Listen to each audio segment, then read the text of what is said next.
Şireli alan yuvasından çıxardır. Bəli. Siz sayınızı sayın. Düzen sayalım.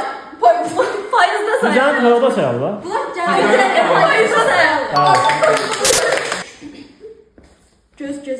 Göz gözü görmüyor hep pus. A few moments later. Ne var ama? Bir bak iki eşlerin arasını böyle bilmiyor. Burada bir tane nüans var. Burada odun koymuşam. Prosto çöp tapa bilmədim, odun koydum. Ama bulamadım.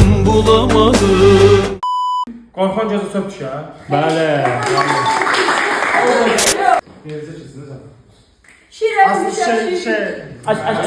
Aslan erken dişli olmaz. Bəli.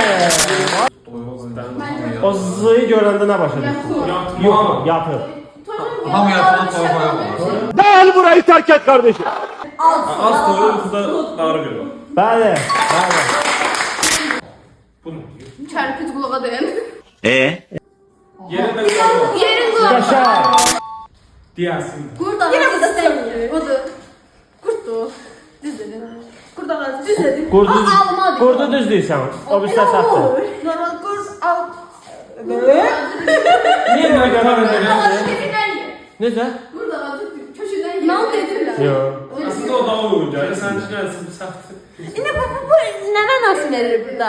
Bunu izləyicilərimiz alacaq. Gözünden ye. İzlersen koment. Hashtag Celal.